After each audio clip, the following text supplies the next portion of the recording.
Welcome to the Never Too Early Fantasy Football Podcast, where it is never too early for fantasy football. My name is Jeff. And I'm Alex. Hey Alex, how's it going today? It's going well. Another day to talk about NFL news and potentially, start talking about our positional rankings for this upcoming draft. That's awesome. It's what we love. We are on episode 5 now. We're 3 weeks away from the NFL draft. We are rolling, and thank you to the folks that it took some time to listen, download, like the last episode, subscribe. You can find us on Spotify, YouTube, Facebook, Instagram, TikTok, Twitter, with the handle at N2EFantasy. We would appreciate any subscriptions, likes, comments. So what's been going on in the world of football, Alex? Well, we got our first running back signing in a long time. Jeff, isn't that exciting? It is. Who was our signing this week? I think we only have one. Well, the Colts signed Darrington Evans. Woo! I know. That's super exciting. He's probably slotted into the third slot right now if I had to guess on the team. But obviously that's for rookies and wave 2 of free agency and before undrafted free agents sign. He's kind of a journeyman at this point. I think this is his third team in his 4 seasons in the NFL, maybe 5 seasons in the NFL. He's a pass catcher, a special teamer. He's not going to pass Zach Moss nor Jonathan Taylor on the depth chart. I think it is safe to say we are done, finito, with the wave 1 of free agency. Would you agree with that, Alex, or do you see any other, like Leonard Fournette, Zeke Elliott, any of those signings coming in before the draft here now? Well, I know that we eagerly anticipate one of those other running back signings, so this isn't exactly an exciting news flash, but it is the first signing at running back in a while, and it looks like, just like you said, probably the last one before the draft. Obviously, as we get closer to the draft, maybe teams will rethink what they're going to go for, but usually it comes after the draft, these other signings. Not super exciting, but it is notable enough on a slow news week to add into this episode. And there's other aspects to it too, like the comp pick formula. I think there's a date in May where if you sign after that date, then it doesn't count towards the comp pick formula, and there's just a lot of chess matchup. Yeah, a lot of finagling with GMs. But we have other news and whispers and Twitter posts to dissect here. So let's go around the league. And Tyreek started a Twitter spiral today by announcing that he's considering, after the end of his contract, hanging it up. So that would be about the year 2025 season. Jeff, do you buy this at all? So the fact that he has a plan after football, I am buying his seriousness of retiring. Do I believe that he could be talked into a year or 2 extra? I do, and obviously that depends on the money and potentially the Dolphins needing to restructure and add years and such to his contract. So when he says he considers retiring at the end of this contract, it does add a little bit of a gray area of when the specific contract actually ends. Currently, that is the 2025 season, but I do think it is a good lesson to value what we have in the moment. We may never see another speed demon like Tyreek. Like, we need to really appreciate Tyreek Hill these next 3 seasons, because they could be his last 3 seasons in the NFL. And I do think he's one of the greatest wide receivers of all time. Yes, he's definitely the only one of his kind, as far as I can tell. That speedy, almost do-it-all kind of wide receiver. The electricity that he has in his gameplay is phenomenal, and we don't know for sure if anyone will ever live up to that. It is interesting that you said that he could re-up at some point because money talks, and money is the reason why he went to Florida and not to New York to avoid high taxes. So if he still feels good towards the end of his contract and they offer him more money and especially stretch out the potential cap hit for them, he may re-up, especially if they're still competitive and still competing for the Super Bowl. Anything's possible, but right now it's very clear that he does intend to retire in his age 31 season. And I think a lot of it hinges on Tua and Tua's health. Because if they don't have a quarterback, then he's almost got no incentive to stay there. True. And they could end up bringing in a different quarterback if Tua's health fades a little bit. But we have another wide receiver to talk about. It's been rumored that other teams think the Cardinals are going to end up releasing DeAndre Hopkins, which is quite the turnaround from them demanding a second and third round pick plus a player for DeAndre to all of a sudden potentially have to release him because they don't want to pay his contract. They can demand whatever they want to, and it's crazy to think that a team is going to pay for an aging wide receiver $30 million a year and give up picks, and I think that is the wall that the Cardinals are running into. There is value to DeAndre Hopkins, Nuke Hopkins. There's a value at a dollar amount, and he's going to hit the open market. We're going to see what his value is when he does hit the open market. I know there were teams like the Bills that said they weren't trading for him. Now he'll be a free agent, so they may sign him. This opens up a whole other world of suitors. Obviously, in fantasy, we are rooting for Nuke to go to a team that will have a quarterback to be able to get him the ball and put up the fantasy numbers that we remember, or at least 80 to 90% of the fantasy numbers that we remember, because we do love when fantasy players, great fantasy players, score a lot of points. So there's a couple points to look at here because we're presuming that he gets cut. That's why teams aren't willing to pay a second and third round pick for him right now. They presume they're going to cut him.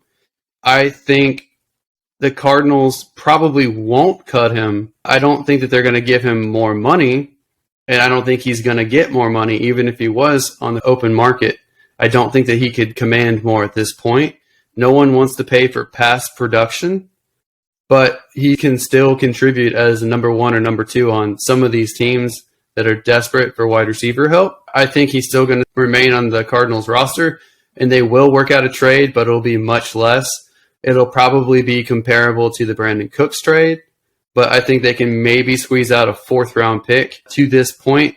Also, I really think that this is kind of open negotiations through the Twitter sphere with teams because teams don't want to pony up for him, and the Cardinals want to get something. So I can't imagine they release him and not get anything. The only thing sticking might be his roughly $30 million salary, and if he's not willing to come down or negotiate that down, then the Cardinals may have no choice but to cut him to get him off the roster.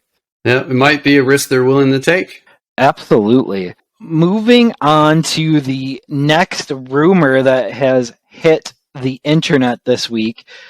Apparently, Mac Jones is being shopped, or there were trade interests. I guess there's been a few different rumors on this, and they've been worded a little bit differently each time. There is another tweet that compares Bailey Zappi to Mac Jones, or at least gives support to Bailey Zappi, that makes people wonder if there's the same support for Mac Jones.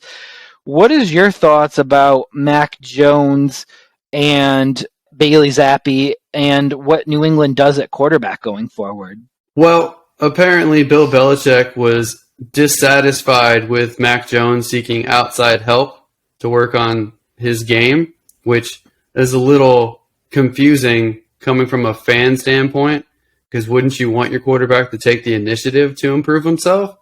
And on top of that, bringing in a defensive guy and a special teams guy to coordinate the offense was a disaster, especially with the limited receiving options that they had.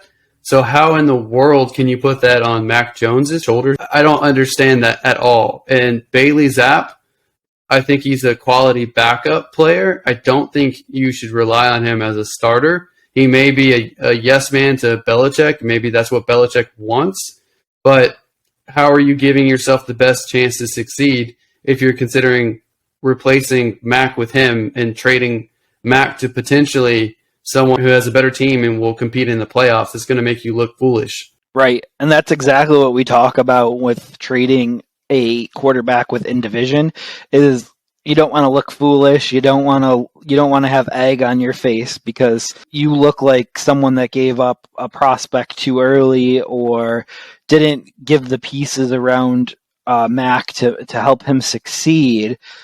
But it does seem like there is some division there, and I don't know how much longer Bill Belichick coaches in New England. I do think that he does continue his coaching career after New England, or I should rephrase that and say that he will coach a few more seasons, whether it's in New England or not.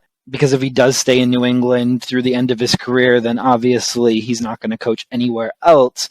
But with Mac Jones, he's either going to have to get along with Mac Jones or they're going to have to find a long-term replacement. And as we discussed last week, Lamar Jackson was rumored to have reached out through back channels to see if the Patriots were interested in him.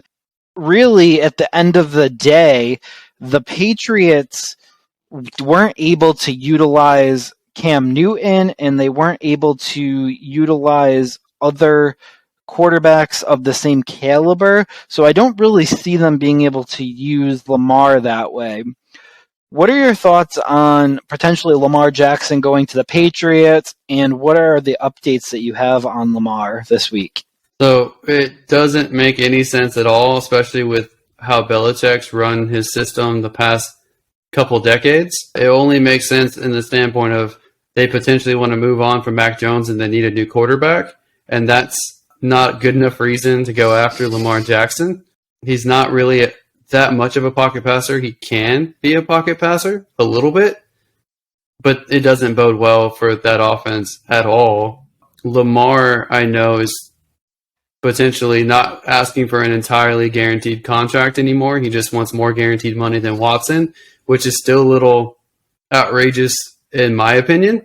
Lofty. Because that's quite lofty. I don't really see it. I don't see the fit. I think it's just people trying to both talk about Lamar and the Patriots and just try to get something going. I know there's a lot of quarterback rumors about the 49ers are going to trade for all these different quarterbacks like Kirk Cousins and Mac Jones.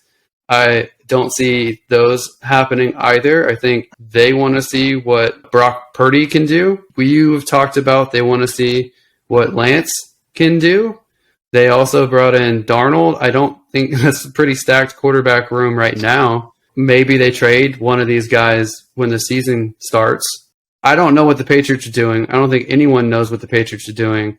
And I don't think anyone really knows where Lamar is going to end up. Right. I think the most likely scenario is he ends up back in Baltimore, or I would say 1B to that would be the Colts give an offer sheet after the draft, because they're the one team that hasn't said that they weren't interested in Lamar. They're not going after Lamar. They've been quiet on that front, and typically when someone's quiet on a front, there's something brewing and something coming, and we'll see what happens with that.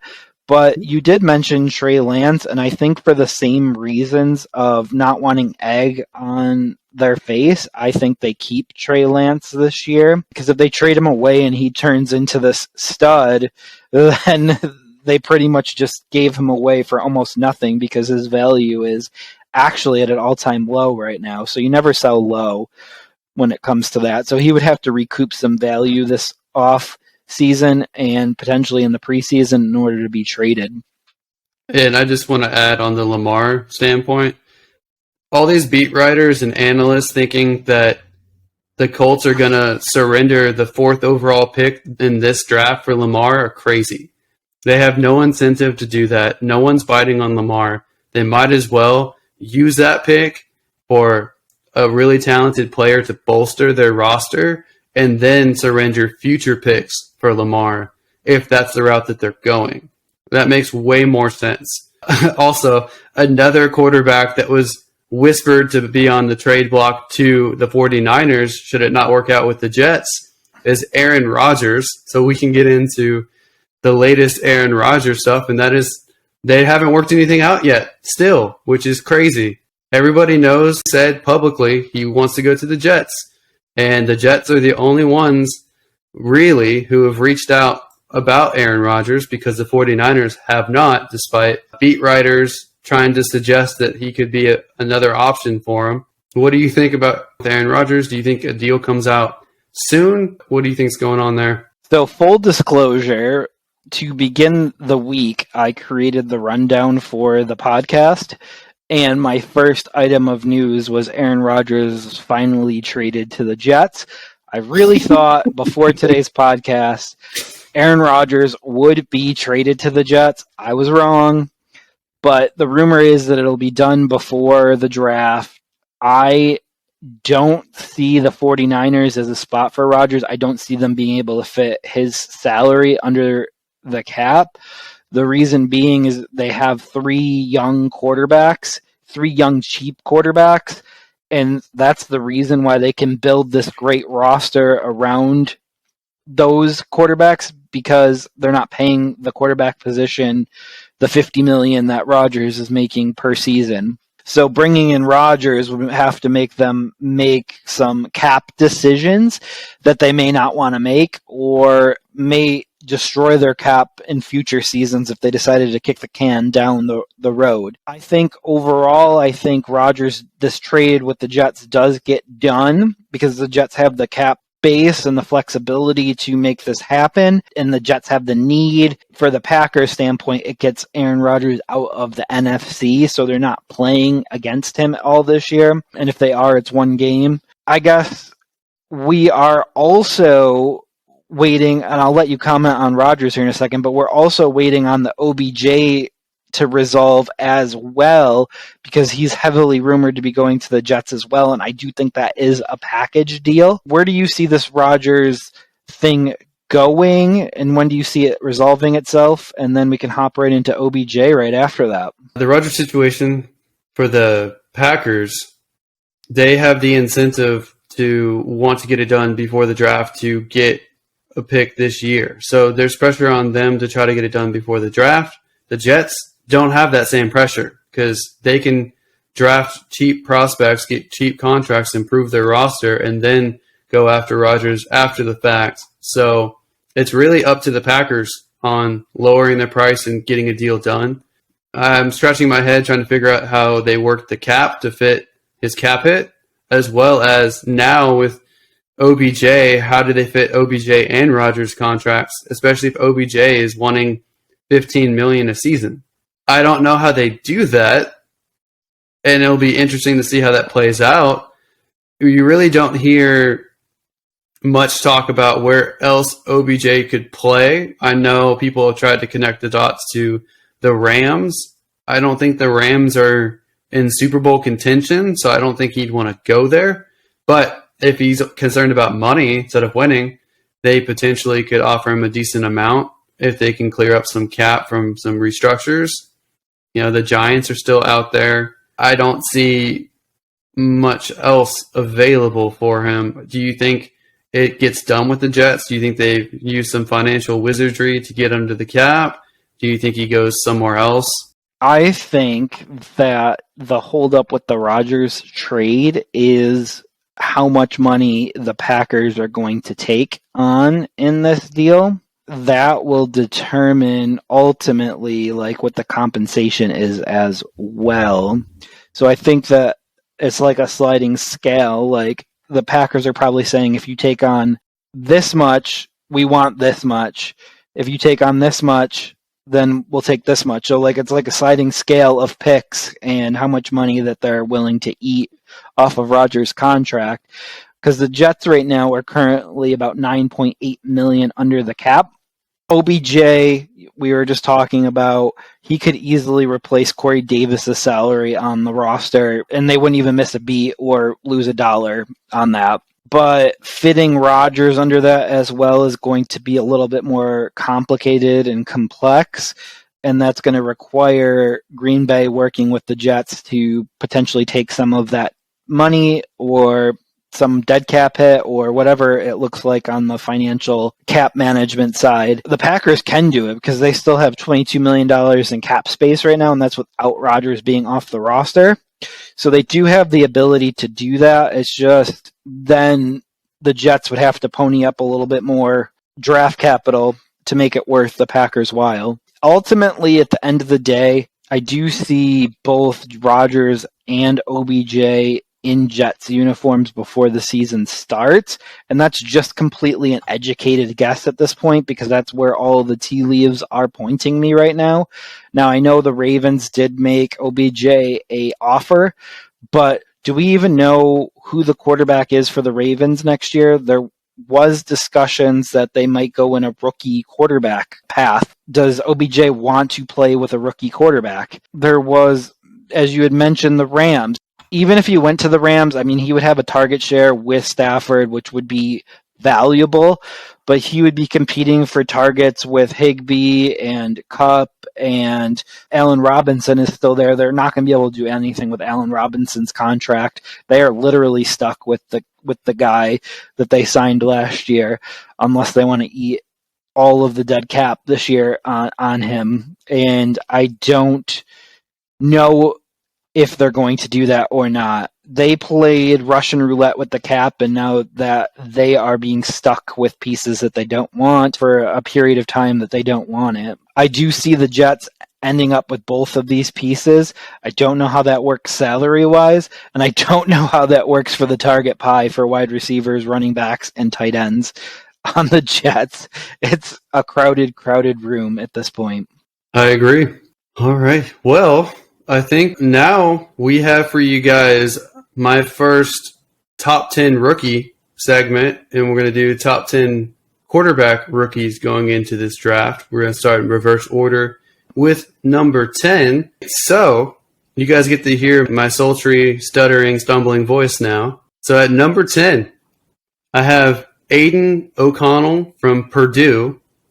He's a 24-year-old. He's 6'3", 213 pounds. And ran 40 times just under 5 seconds. He had an outstanding 2022 with Purdue. He has an above-average arm and good touch on slant and seam routes. He's able to extend plays surprisingly with a decent scramble, even though he has limited athleticism. But he struggles with decision-making and needs improvement on reading defenses and blitzes. And he's a little sensitive to pressure. The best kind of comparison for you guys is a Mike Glennon type. I don't think he's going to be starting caliber in the NFL. He's probably going to be backup, maybe top-end backup at most. And it's going to be a mid-round prospect in the draft, most likely. I don't really see him going before maybe like the 4th round or later. Next up at number 9, I have Max Duggan from TCU. He's 22. He's 6'2" and 207 pounds, and he ran a faster 40 time with a 4.52. I know a lot of you guys might have watched him in college football, but he has an above-average arm, and he's very confident. He's also able to scramble because he has more athleticism than O'Connell, but he has mechanics issues that need refinement. He's pretty good at reading defenses and being able to keep track of the safeties, but one of the problems he has is he stares down his wide receivers, which I think most coaches can work with. A comp that I really like for him is Gardner Minshew. So he has a lot of upside if the right quarterback coach can work with them. I also see him as a mid-round prospect, probably 3rd or 4th round, in my opinion. So, Jeff, I know you like Gardner Minshew, so this could be one of the guys that some of these teams target that could potentially get some spot starts and maybe be a starter somewhere. I know you piqued my interest with the comp of Gardner Minshew, and now I am going to want to see where Max goes. I do also love the fact that he's 22 years old, because I do know we have some older quarterback prospects this draft, and that always concerns me of why they're coming out so late and the amount of years that you're going to get from them if they are good to great. 22 is a sweet spot. 24, 25 is a little scary, and I know we have a bunch of those this year. Yep, and one of them is next in my rankings. So at number 8, I have Stetson Bennett from Georgia. He is 25. He's very short at 5'11", and he's the slightest, slenderest quarterback in this group at 192 pounds. But he is fairly athletic at 4.67 as a 40 time. I know a lot of fans out there are very mixed on him, and he's pretty polarizing because he did pretty great in college and looked like a phenomenal college quarterback. That doesn't always translate well to the NFL as we know and as we'll see from my pro comp to him. But he has above average arm and he sees the field well for being so short. He usually shows good decision making, a lot of confidence, and he has accuracy while he's in a good rhythm. He has a quick release and he has kind of a gunslinger type mentality, which is great when you play for Georgia and have that roster to work with. He's able to extend plays with his legs. A lot of these guys are going to have that note because a lot of these guys are pretty athletic. As you know, he's considered too short and slight for a pro quarterback, and he can hold on to the ball a little too long as well as put too much air on it, which is not great for wide receivers to take hits.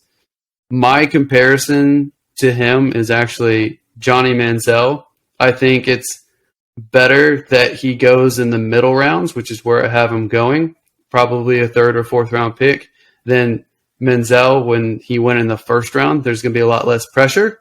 Hopefully he goes to a coaching staff that can instill some discipline and help maximize his potential. He has the upside that Johnny Manziel had going into the league, but he also carries downside, like getting in trouble off the field, which is very concerning. We'll see what he can do, but he is someone to keep an eye on if he can get it together. How do you feel about that comp? I mean, at least he's not going in the 1st round. He seems like an older Manziel, and we all know how Johnny football turned out. I don't see Bennett's career going much different, to be honest. The only difference is going to be he won't be a 1st-round celebrity and could potentially stick on to be a backup in the league. Because if you've noticed, like, Carson Wentz is still a free agent out there. He was a 1st-rounder, and Cam Newton's still out there too, 1st-rounder. No one wants to hire a 1st-round pick to be a backup quarterback because they still have that prestige of being a 1st-round pick. No one wants that as a backup. No one wants a celebrity backup quarterback. Yeah, but I could see either one of those guys being a bridge quarterback for Stetson as well. Both of them kind of, in their own way, are very similar to some of the traits that he has. But he's not the typical pro-style quarterback. But this next guy is. A lot of guys have him higher than what I have. That's not saying that I'm low on him. It's just saying that I like some other guys a little bit more. And that's Tanner McKee from Stanford. He is 22, so right in your age range that you like. He's also 6'6" and 231 pounds. So he's pretty big. He's a typical pro-style quarterback that you want. He also ran a 4.75 40 time. So for his size, that's actually very good. He is very accurate, and he has that NFL caliber strong arm. As I pointed out, he has excellent size. He also shows good mechanics and footwork, and he's already familiar with the West Coast style pro offense that will translate well to the NFL. Although he's athletic, more athletic than you would think, he's pretty stiff as well. So I wouldn't count on him to scramble around. and he needs to improve his touch a little bit. So he hits those throws perfect. I know he's accurate, but he needs to work on that touch, and he needs to speed up his pre-snap reads. My comparison for him is Matt Schaub. I think they're very similar in a lot of regards. The tall, kind of statuesque quarterback that can do a little bit with play action and scramble just a little bit, but not really a good runner altogether. And he's probably going to go second or third round. A lot of teams, I think, have him as their fifth, maybe even as high as fourth quarterback on the board. So look for him to go probably in the second round is my guess. The next one that I have that is starting to get a lot of buzz and a lot of camp invites is Clayton Tune. He's a quarterback out of U of H, which is University of Houston, near where I am, in a school that I attended. So I've got to watch a lot of him, and he's actually much better than people think. He's 23 years old. He's 6'2", so he's not as large as you'd hope for, but he's not tiny like some of these other guys. And he's 220 pounds. He ran, surprisingly, a 4.64 40 time, so he's pretty athletic himself. He's shown himself to be a really good leader and a very experienced signal caller. He has thrown 1,500 passes in college, which is pretty impressive for being only 23 right now. He sees the field very well, and he actually is one of these quarterbacks that in college he's been making adjustments at the line of scrimmage. He has really good decision making, and he clearly works through progressions.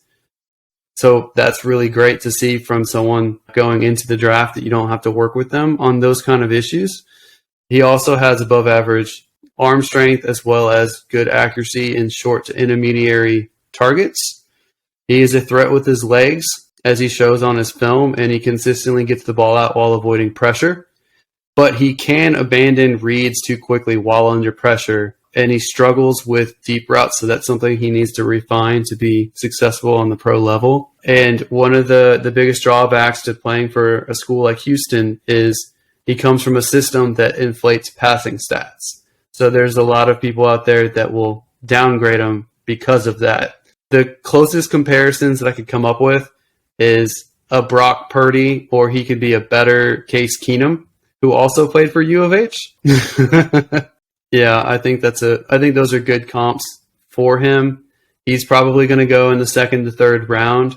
He may not be as exciting to some teams as Tanner McKee is, but he has that second round upside. He'll likely go in the third, in my opinion, just because teams downgrade U of H a little bit.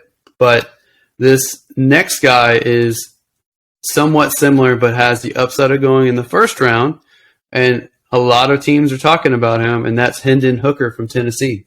I know he's one of these older guys. He's 25 already. He's 6'3", 217 pounds, and ran a 4.77 40 time. He's a very talented athlete. He's smart, and he's considered a high character guy. He has plus accuracy, especially on short and intermediate routes.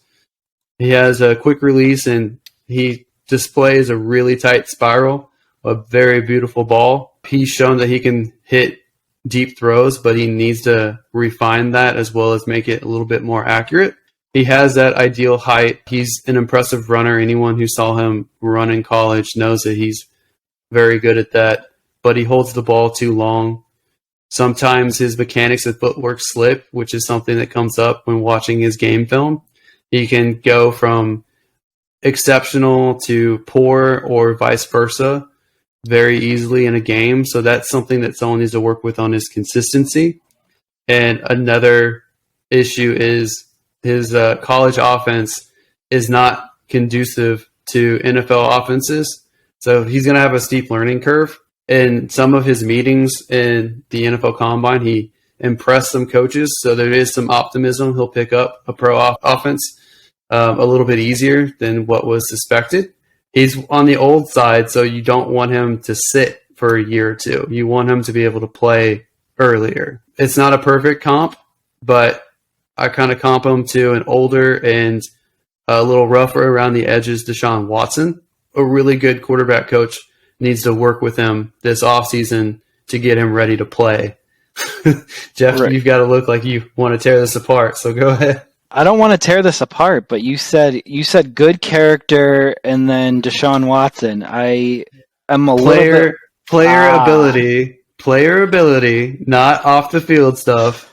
Gotcha. I feel like there's a joke there with the last name and Watson as well, but I'll let others figure that out. That's a little too good of a comparison, huh? Yes, sir. Now we're going to get into the top 4, and they're all names you guys are familiar with, if not maybe in a different order than other people have them. At 4th, we have Will Levis out of Kentucky. He's 23 years old. He's 6'4", 229 pounds, and ran a 4.72 40. He's got the prototype QB body. He's got a strong arm, one of the strongest arms in this draft. And when he's playing well, he shows above average accuracy on every level. So he doesn't really have a weak spot when it comes to accuracy, but he doesn't exactly have a phenomenal elite spot either. But these past 2 years for him have been a tale of 2 seasons. I think a lot of people have talked about this quite a bit. In 2021, he showed elite release, good footwork. He had the ability to put the ball in tight windows with confidence. He's athletic, so he's a dual threat. After 2021, he decided not to go into the draft, and then he struggled and regressed in 2022. He had an injury that derailed his season a little bit. He doesn't have good supporting talent there at Kentucky. You know, he's in a conference, it's very tough, that has much better competition than his supporting cast could provide him. So he didn't look that great. A lot of teams are going to be looking at his 2021 and hoping that he lives up to the upside from that. But I am kind of 50-50 on whether or not he can be a good pro. That's why I have my comparison as Jake Locker or Jameis Winston type quarterback for him. He has a lot of upside, a lot of talent, but he needs to show consistent good play. He needs to be more patient in the pocket and go through his progressions, go through his reads, and he needs to clean up his throwing motion. He kind of has like a 3/4 throwing motion, which is not ideal. So these are all things that he needs to work on. The next quarterback on here as well is someone who needs refinement too, and that's Anthony Richardson as my 3rd quarterback, the quarterback out of Florida. He's only 21. He is the youngest quarterback in the whole group. He's definitely the youngest in my top 10. He's 6'4", 243 pounds. He ran a 4.43 40 time. Let me repeat that. He's 243 pounds and ran a 4.43 40 time. He's the most athletic quarterback ever measured in the combine. He's got a huge body type. He has, in my opinion, the strongest arm in this class. He's an elite threat with his legs and breaking tackles. He has better accuracy in decision making than his stats suggest. I know a lot of people say he's fairly inaccurate. He didn't have a good completion percentage. But when you watch the film a little bit more, he's throwing to the right places. His receivers are not catching the ball. He is actually doing what he should be doing more than people give him credit for. He still needs some refinement in that regard. He needs to work on not throwing from his back foot. That is a big faux pas that a lot of young quarterbacks do, and you're always going to be inaccurate when you throw from your back foot. He needs to work on some of his mechanics and some of his footwork. He has a quick release, but sometimes he holds on to the ball too much and takes sacks. So he needs to take advantage of that quick release. He only has 1 college season under his belt. That's kind of concerning for teams because you want to see more, but he has such tantalizing upside. I can see him either being at the high end, either a Josh Allen or Cam Newton type. Those are both players that are thrown around when compared to him. He needs to work. He needs to go to the right team. He needs to have a good supporting cast. He probably needs to sit a year. So he would have to go to a team that already has a bridge quarterback there. Absolutely. And I see here that you have them going in the first or second round. Do you think there's any chance that Levis or Richardson slip to the second round, or are you just hedging your bets? I'm hedging my bets. I don't really think it's feasible for them to slip to the second round, especially with Hendon Hooker being rumored as a first-round pick. When it comes to quarterback, a first-round pick is more important than most positions because if they're doing well or they still show promise, you want that fifth-year option. So a lot of teams might reach a little bit when it comes to quarterback if they believe in the upside enough and they want to have control of his contract for 5, 6, 7 years if you include franchise tags. I don't really see him slipping that far. If he slips, it might go to the 20s, and same with Will Levis, but I don't see them slipping out of the first round entirely. But I am hedging my bets because I know Levis, in my opinion, is more of a second round grade than some of these quarterbacks that are at the top. But someone's going to reach on his upside. Same thing with Richardson. The amount of talent that he displayed, someone's going to buy it and stash him on their team for a year and try to put him out there. You mentioned Jake Locker. That screams second rounder to me. It's been a long time since I've heard the name Jake Locker. For Richardson, in order to be Cam Newton, he's going to have to put a lot of work into it. And in order to get to Josh Allen, he's going to have to put in a lot more lots than just two. It's going to take a lot of work and a lot of effort on his part to get to that point. But I do like the age. I do like the size. I do like the speed.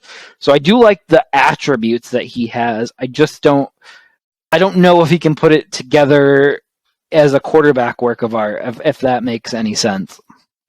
No, I completely agree. I think it would be easier for him to be a Cam Newton type than a Josh Allen type. Josh Allen needed a special coach in Brian Daboll. A Cam Newton type is more of a quick read or run type of guy, and I can see him doing that. I can see him being like a Lamar Jackson as well as another upside comp. But he has to show he's special, whereas Cam Newton in college with Auburn showed he's special. That's why he went first overall. I don't think Anthony Richardson's going first overall. He still has more to prove, but he has the same upside, in my opinion. But someone who might be going first overall and is a more complete quarterback is my second-ranked quarterback, which might surprise some people out there, and that's Bryce Young out of Alabama. I cannot make him the first-ranked quarterback because he's 5'10". He did weigh in at 205. I think he hit the buffet right before getting measured. He runs a 4.52, which is kind of surprising for some people who watched him play at Alabama or looked at the stats because he didn't get any rushing stats really in college. But he has that ability, in my opinion. They just confined him to being a pocket passer. He's widely considered the best quarterback in this class. He's also considered a phenomenal leader. He's considered having a high IQ. He's respected by all scouts and coaches in those regards. I think he has an average to good arm. He has to have a good arm because he has to step back extra steps to be able to see the field. So he needs a stronger arm to compensate for that. He has an instinctive pass rush sense, and he has good decision making as well as confidence and accuracy while he's playing well and in good rhythm. He can extend the play with his legs, as well as I think he'll scramble a lot more in the pros and get more rushing stats for you and for whatever team drafts him than he did in college, because he has the ability, although we have not seen it in college. I think that he's obviously considered too short and slight for a pro quarterback. I think that's concerning. And like I said, he has to take extra steps back to compensate. But he played for Alabama, who always has a great offensive line, has good wide receiving options. They're a very talented roster. What's going to happen if he goes to a team that's not as good in comparison in the pros to the other teams around him? That is a big concern. If they can protect him, if he has good options to throw to and a good quarterback coach, I think he could be a good pro. I'm just concerned with his size. He's already missed some time in college, not an extended amount of time, but he has missed time due to injuries. My comparison for him is he's a more athletic and mature Baker Mayfield. People go wrong when they compare him to Kyler Murray just because of his size. Kyler Murray is a little bit beefier. He's more of a runner first than passer. Both of those guys I know played for Oklahoma and Baker Mayfield and Kyler Murray. But Baker Mayfield is closer, in my opinion. I think he's going to have more passes batted down than Baker because he's 2 inches shorter, but he's smarter and he's not really going to have that attitude issue. He's going to be a good leader and be a very upbeat guy for his team. He's going to be probably the number 1 or number 2 pick in this draft. It's really good upside, and it's heavily rumored now that the Panthers are buying into him at number 1. I know you've got that hoodie on again. Is he the quarterback that you want? He's the one that seems like we're leaning towards, and I am going to support the team and the scouting staff, whatever they decide on this one. I think they're so close between the top 2, and not to spoil who your top quarterback is, but he's taller, a little heavier, a little slower. I'm okay with either one. I do think Bryce is more NFL ready right now, and with the weapons that Carolina has started putting around with Sanders and Hurst and Thielen and Shark, it's better for a more NFL ready quarterback to go in there because I think they can compete for the division year 1. Well, and the Panthers kept their high second round pick, so they might be able to bring in somebody else, whether it's another receiver, whether it's offensive line help, just to make sure that they keep whatever quarterback they pick upright. So that will be pretty nice as well. Just as you're alluding to, the next in the top quarterback, according to me, is C.J. Stroud from Ohio State. He's taller, 6'3", 214 pounds, ran a 4.74 40. He's a prototype QB body type, just like some of these other guys are. He's very smart, very accurate, probably the most accurate quarterback in this draft. He has good arm strength. He has excellent ball placement. It's beautiful when you watch him play. Was a very productive college quarterback, but that Ohio State system is very, very pass friendly. So that is a concern for some teams. It wasn't just the Ohio State system. He is also used to spreading the ball around and used to having really good surrounding talent. So all of their wide receivers have been phenomenal since he's been there. They've had usually about 3 phenomenal receivers every season. Will he be able to do it with lesser talent against tougher competition? Will he be able to fit the ball into tight windows as well, do some contested catches? I mean, I hope that he's able to turn that corner. I certainly think he's capable of it. He's very brave in the pocket and good at sensing the pass rush as well. I think that bodes well for him staying healthy and looking down the field. He doesn't have that scrambling ability that a lot of these quarterbacks now have, but he isn't slow with that 4.74 40 time. So he's very capable of moving around if he has to. I think one of the things that people harp on being his best game, a fantastic game against Georgia, which had a very, very, very good team. He looked phenomenal, and they almost pulled it off against them. Ultimately, it's to be determined if he becomes a good pro, the pro that I think he'll be. My comp to him is Justin Herbert, which I think is pretty fitting. He's a very similar type quarterback where he's not predominantly a rusher. He is somewhat mobile. He's more of a pocket guy, likes to spread the ball, very good arm. I like that comparison quite a lot. And he's going to be either the first overall pick, maybe the second overall pick. I doubt he goes past 4. I really like him there. I really like a lot of these quarterbacks. Jeff, what do you think about him? What do you think about the rankings? You are sliding me back towards Stroud because you know how I feel about Justin Herbert. I think he's a great NFL quarterback.